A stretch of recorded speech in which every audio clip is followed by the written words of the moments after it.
오늘은 만왕의 왕이시자 우리의 왕이시고 또 나의 왕이신 예수님, 그리고 온 인류의 구세주이자 우리의 구세주이시고 또 나의 구세주이신 예수님이 나신 날입니다. 오늘 왕이자 구세주로 이 땅에 오신 예수님을 만나기 위해 이곳에 오신 여러분 모두에게 하늘에는 영광이요 땅에서는 기뻐하심을 입은 모든 사람들 중에 평화가 더하여 넘치는 축복이 있기를 먼저 주님의 이름으로 축원합니다. 사실 예수님의 나심은 여러 가지 면에서 도저히 있을 수 없는 기적 같은 놀라운 일이었습니다. 그 가운데 하나는 예수님이 태어나신 지역에 관한 것입니다. 여러분이 아시는 대로 예수님은 갈릴리 나사렛 동네 출신입니다. 물론 실제적으로 예수님이 태어나신 곳은 유대 땅 베들레헴이지만 예수님의 고향이 어디냐라고 물을 때에는 그의 부모의 고향이라고 할 수 있는 요셉과 마리아가 살았던 갈릴리 나사렛이라는 동네입니다.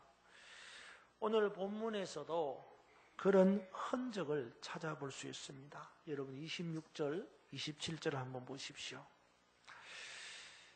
26절, 27절 같이 읽겠습니다. 시작. 여섯째 달에 천사 가브리엘이 하나님의 보내심을 받아 갈릴리 나사렛이란 동네에 가서 다윗의 자손 요셉이라 하는 사람과 약혼한 처녀에게 이르니 그 처녀의 이름은 마리아라. 아멘. 그렇습니다. 여기를 보면 수태고지의 대표적인 천사라고 할 수 있는 가브리엘 천사가 마리아를 찾아갑니다. 그런데 그 찾아간 곳이 바로 갈릴리 나사렛이라는 곳이었습니다. 비록 예수님은 베들레헴 어느 여관의 마구간 구유에서 태어나셨지만 실제로 갈릴리 나사렛이라는 동네에 사신 것입니다. 그래서 마태복음 2장을 보면 예수님이 나실 때에 왕으로 나신 예수님을 시기해서 예수님과 동시에 태어난 아기들을 다 죽이라는 잔인한 명령을 내렸던 이 헤롯 대왕이 죽고 난 다음에 요셉과 마리아는 예수님과 함께 어디를 가느냐 하면 갈릴리 나사렛이라는 곳으로 가서 삽니다. 여러분, 우리가 누가복음이지만 앞으로 좀 넘어가서 마태복음을 한번 찾아보십시다. 마태복음 2장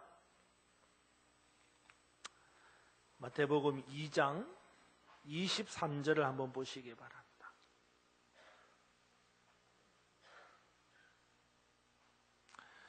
(2장 23절) 같이 읽읍시다. 시작. 나사렛이란 동네에 가서 사니 이는 선지자로 하신 말씀에 나사렛 사람이라 칭하리라 하심을 이루려 함이러라. 아멘. 그렇습니다. 이처럼 예수님은 나사렛 사람이었습니다. 그런데 이것이 마리아를 놀라게 하고 우리를 또한 놀라게 한다는 것입니다. 왜냐하면 요한복음 1장 46절을 보면 예수님에 대하여 빌립이라는 사람과 나다나엘이라고 하는 두 사람이 나누는 이야기가 나옵니다. 혹시 여러분 기억나시는지 모르겠어요. 예수님을 빌립이 만났습니다. 그리고 놀라운 경험을 하게 됩니다. 그래서 빌립이 나다나엘을 찾아갑니다. 친구를.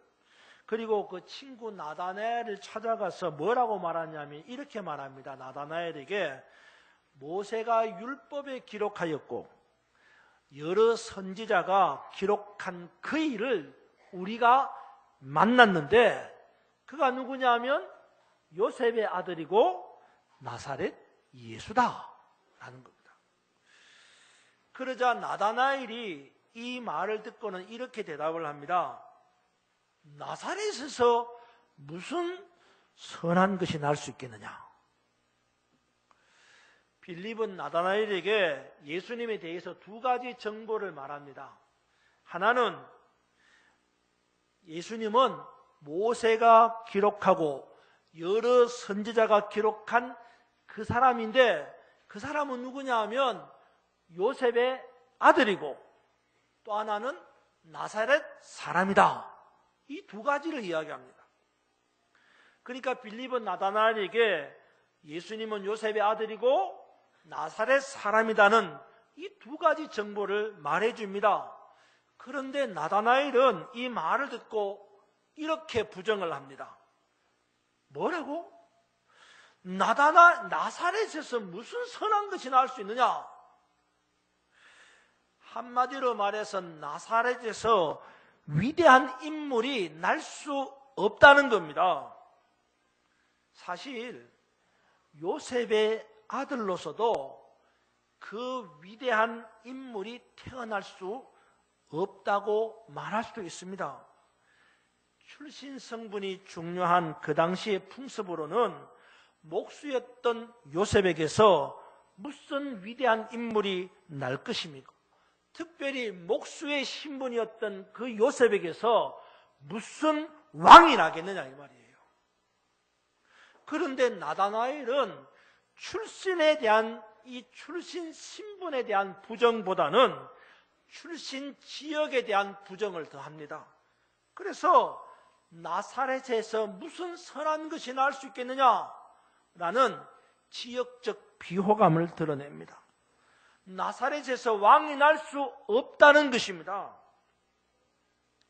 그런데 마리아는 아무 선한 것이 날 수 없다고 하는 이 나사렛, 왕이 결코 날 수 없다고 하는 이 나사렛에서 예수님이 왕으로 태어날 것이라는 수태고지를 받은 겁니다. 우리가 읽은 다시 누가복음을 넘어와서 누가복음 1장 32절 33절을 보십시오. 32절 33절 천사가 가브리엘 천사가 나사렛에 있는 마리아를 찾아와서 하는 말입니다. 32절 33절 같이 읽습니다. 시작. 그가 큰 자가 되고 지극히 높으신 이의 아들이라 일컬어질 것이요 주 하나님께서 그 조상 다윗의 왕위를 그에게 주시리니 영원히 야곱의 집을 왕으로 다스리실 것이며 그 나라가 무궁하리라. 아멘. 그렇습니다. 갈릴리 나사렛이라는 동네에서 지극히 높으신 이의 아들이 태어날 것이고 그는 큰 자가 될 것이며 다윗의 왕권을 가지고 영원히 야곱의 집을 다스리는 왕이 될 것이라고 하는 이 수태고지를 마리아가 들은 것입니다.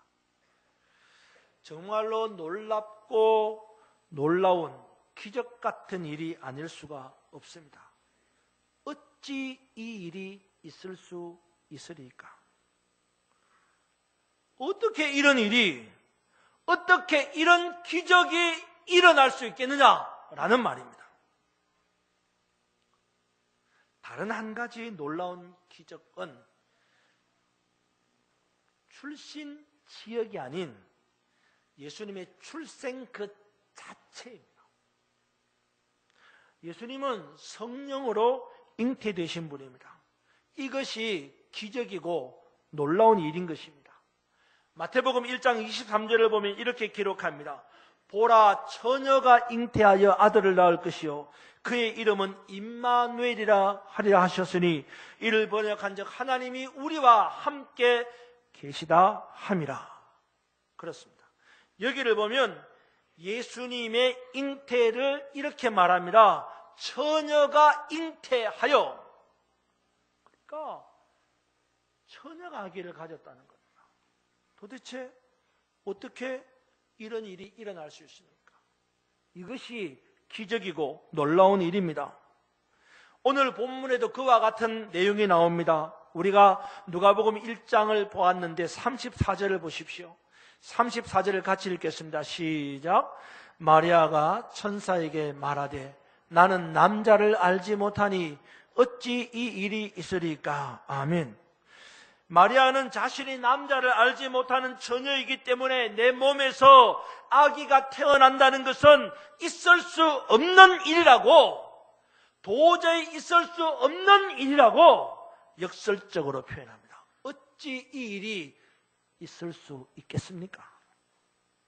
그런데 결과는 있을 수 없다고 하는 그 일이 일어났습니다. 그러면 어떻게 이런 기적이 일어날 수 있습니까? 어떻게 남자를 알지 못하는 처녀의 몸에서 아기가 태어날 수 있느냐 말입니다. 그리고 그뿐만이 아닙니다. 어떻게 나사렛이라는 동네에서 선한 것이 날 수 있습니까? 어떻게 나사렛이라는 곳에서 왕이 날 수 있느냐 이 말입니다. 도대체 어떻게 이런 기적 같은 놀라운 일이 일어날 수 있습니까? 그 대답을 37절에서 하고 있습니다. 여러분 37절을 보십시오. 같이 읽겠습니다. 시작.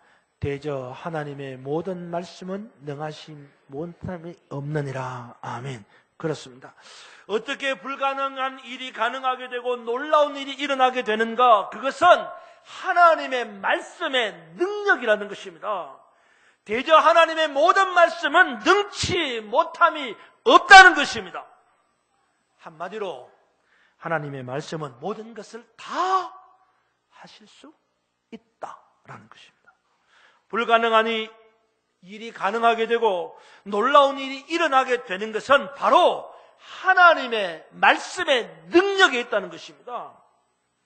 사랑하는 여러분, 기적을 바라보고 놀라운 일을 목격하신 여러분에게도 하나님의 말씀이 역사함으로 불가능을 가능케 하는 축복이 있기를 주님의 이름으로 축원합니다. 그러면 하나님의 말씀의 능력은 아무에게나 나타나는 것일까요? 하나님의 말씀은 능력이 있습니다. 하나님의 말씀은 모든 일을 다 가능하게 합니다. 하나님의 말씀은 불가능한 일이 없게 만듭니다. 그러면 그 말씀이 모든 사람에게 다 나타나느냐 이 말이에요. 여기서 여러분이 꼭 한 가지 생각해야 될 것이 있습니다. 전능하신 하나님의 능력은 모든 사람에게 나타날 수 있지만 어떤 사람에게만 나타난다는 거예요. 구원을 이루시는 예수 그리스도, 그분의 이름을 모든 사람이 다 부를 수 있지만 어떤 사람만이 부르는 거예요. 이걸 알아야 합니다. 다른 모든 사람들에게 일어날 수 있는 일인데 어떤 사람에게만 일어나는 거예요. 그 어떤 사람이 누굴까요? 우리는 그런 생각을 합니다. 왜 다른 사람한테는 그런 좋은 일이 생기는데 왜 나한테는 안 일어나는 거지? 왜 저 사람한테는 놀라운 기적이 일어나는데 왜 나한테는 안 일어나는 거지? 그럴 만한 이유가 있습니다, 여러분. 다른 사람에게 일어나는 일이 유독 내게만 일어나지 않는 이유, 그게 뭘까요? 모든 사람에게 일어날 수 있는 기적이 어떤 사람에게만 일어나는 이유, 어떤 사람에게만? 그가 누구일까요? 오늘 본문을 보면 마리아는 처녀의 몸에서 아기를 가질 수 있다는 이 도저히 이해할 수 없는 일이 자신에게 들려왔습니다. 이해는 할 수 없지만 그런데 그게 현실이 되었습니다. 실제로 처녀의 몸에서 아기를 가진 것입니다. 어떻게 해서 이런 일이 일어날 수 있느냐 말이에요. 어떻게 해서 나사렛에서 왕이 날 수 있느냐 이 말입니다. 이것은 하나님의 능력의 문제가 아닙니다. 이미 말씀을 드린 것처럼 하나님의 능력은 말씀에서 못하실 일이 없습니다. 다 되는 거예요. 그런데 전능하신 능력이 왜 누구에게는 나타나고 누구에게는 나타나지 않느냐 말입니다. 어떤 사람에게만 전능하신 하나님의 말씀의 능력이 나타나느냐 이런 거죠. 거기에는 두 가지의 중요한 충족 요건이 있습니다. 한 가지가 뭐냐? 그것은 하나님의 주권적 은혜입니다. 한번 따라서 합시다. 하나님의 주권적 은혜. 예, 그렇습니다. 하나님의 은혜를 받아야 합니다. 하나님께서 주권적으로 주시는 은혜를 받아야 한다라는 말입니다. 여러분 오늘 읽은 28절 말씀을 보십시오. 28절 같이 읽겠습니다. 시작. 그에게 들어가 이르되 은혜를 받은 자여 평안할지어다. 주께서 너와 함께 하시도다 하니 아멘. 수태고지를 알리는 천사 가브리엘이 마리아를 찾아가서 첫 번째 하는 이야기가 이겁니다. 은혜를 받은 자요. 은혜를 받은 자요. 그렇습니다. 마리아는 무엇보다도 은혜를 받은 자였습니다. 계속해서 30절을 보십시오. 30절에 이렇게 말합니다. 천사가 이르되 마리아여 무서워하지 말라. 네가 하나님께 은혜를 입었느니라. 그렇습니다. 계속해서 천사는 마리아에게 은혜를 입은 사람이라고 말합니다. 이런 일은 은혜를 받아야 가능하다는 거예요. 은혜를 입어야 기적 같은 놀라운 일이 일어난다는 것입니다. 그래서 하나님의 주권적 은혜라고 말하는 것입니다. 하나님의 주권적 은혜, 그게 무슨 말입니까? 여러분, 은혜는 미안하지만 여러분의 소관이 아니고 하나님의 소관이라는 거예요. 여러분이 은혜를 입고 싶다고 해서, 내가 은혜를 받고 싶다고 해서 은혜가 주어지는 게 아니라는 겁니다.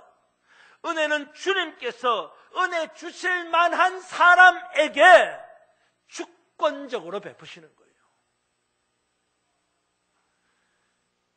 그래서 말 그대로 은혜인 겁니다. 내가 원해서, 내가 달라고 해서 은혜가 주어지는 것이라면 그것은 진짜 은혜가 아니에요. 왜냐하면 은혜는 나의 공로, 나의 의지와는 아무 관계가 없는 것이기 때문입니다. 그저 주님의 주권적 의지에 따라, 쉽게 말하면 주님 마음대로예요. 주님이 원하시는 대로예요. 주님의 주권적 은혜를 따라 은혜가 주어지는 것이기 때문입니다. 단지 우리는 그러한 은혜가 내게도 임하기를 간절히 소망하는 마음을 가지는 것뿐이에요. 간절히 소망하는 자에게 은혜가 주어지기도 하지만요, 어떤 사람에게는 간절히 소망하지 않아도 하나님이 주권적으로 은혜를 주실 수가 있어요. 제가 목사가 되었지만요, 목사가 되는 것도 은혜입니다. 목사가 되는 게 은혜라고요. 그런데 어떤 사람은 목사가 되고 싶어, 저는 6살 때부터 목사가 된다고 결정을 한 사람이지만 어떤 사람은 목사가 되겠다고 결정 안 한 사람들도 있어요. 나는 목사가 되기 싫다고 도망가는 사람도 있다고요. 그런데 억지로 자기 의지와는 관계없습니다. 그래도 은혜다, 그 말이에요. 사랑하는 여러분, 이 시간 여러분에게도 이러한 하나님의 주권적 은혜가 임하기를 주님의 이름으로 축원합니다. 모든 것을 가능하게 하는 능력이 하나님의 주권적 은혜를 입은 여러분에게 나타나므로 여러분의 삶의 현장에서 놀라운 기적 같은 일들이 일어나기를 주님의 이름으로 축원합니다. 다른 한 가지는 나의 주체적 순종이라는 겁니다. 한번 따라서 봐. 나의 주체적 순종. 그러니까 한마디로 이야기하면 순종해야 한다는 것입니다. 여러분, 우리가 읽은 본문 38절 말씀을 보십시오. 38절에 이렇게 말합니다. 같이 읽겠습니다. 시작. 마리아가 이르되 주의 여종이오니 말씀대로 내게 이루어지이다 하며 천사가 떠나가니라. 아멘. 수태고지를 알리는 가브리엘 천사가 마리아를 찾아가서 하는 말을 들은 이 마리아는 처음에는 부정했습니다. 어떻게 이런 일이 일어날 수 있습니까? 절대로 이런 일이 일어날 수 없습니다. 하지만 마리아는 기어이 이런 일이 일어났습니다. 왜요? 어떻게? 그것은 38절 말씀처럼 순종했기 때문입니다. 여종의 아둔한 머리로는 이해할 수 없지만은 전능하신 하나님의 말씀대로 내게 이루어지리이다. 마리아는 주체적으로 순종했더니 기적 같은 놀라운 일을 경험하게 되었습니다. 그렇습니다. 성경은 예수님의 출생을 통해서 여러분들에게 이것을 가르치려 합니다. 주의 여정이오니 말씀대로 내게 이루어지이다. 순종을 가르치고자 하는 것입니다. 성탄절에 예수님의 나심을 보고 우리가 무엇을 배울 것인가? 순종을 배우는 거예요. 사실 성경 전체를 볼 때 창세기로부터 시작해서 요한계시록까지 성경 전체를 볼 때에 성경은 사람의 이야기입니다. 사람이 어떤 이야기냐? 사람의 불순종의 이야기와 사람의 순종의 이야기가 성경 66권의 내용입니다. 창세기에 등장하는 첫 번째 아담은 불순종의 모습을 보여주었지만 복음서에 등장한 두 번째 아담이신 예수 그리스도는 순종의 모습을 보여주는 것입니다. 그러니까 불순종으로 인하여 사망에 이르게 되었고 순종으로 인하여 생명에 이르게 되었다는 것이 성경 전체의 주제라는 거예요. 그래서 순종의 예수님이 핵심이지만 오늘 본문에서는 순종의 예수님을 잉태하고 출생한 순종의 마리아를 보여주고 있는 겁니다. 이 시간 여러분에게도 순종의 모습이 있기를 바랍니다. 순종은 능력입니다. 순종이 제사보다 낫다고 하는 사무엘상 15장 22절의 말씀을 기억하십시오. 하나님께서 자기 백성에게 원하시는 것은 오롯이 순종입니다. 여러분이 순종하면 하나님은 능력을 베푸십니다. 이 사실을 의심하지 마시기 바랍니다. 그렇습니다. 마리아에게 기적 같은 놀라운 일이 일어났습니다. 나사렛에서 정말로 선한 왕이 태어났습니다. 처녀의 몸에서 아기 예수님이 태어나셨습니다. 어떻게 이런 일이 일어날 수 있습니까? 그것은 하나님의 주권적 은혜와 마리아의 주체적 순종 때문이었습니다. 여러분, 2018년 12월 25일 이 성탄의 아침에 아기 예수님을 만나러 오신 여러분에게 여러분의 삶의 현장에서도 이 놀라운 기적 같은 일이 앞으로도 일어나기를 주님의 이름으로 축원합니다. 무엇보다도 죄로 인하여 죽었던 저와 여러분에게 기적 같은 생명의 놀라운 역사가 일어나기를 축원합니다. 그것은 다른 게 아니에요.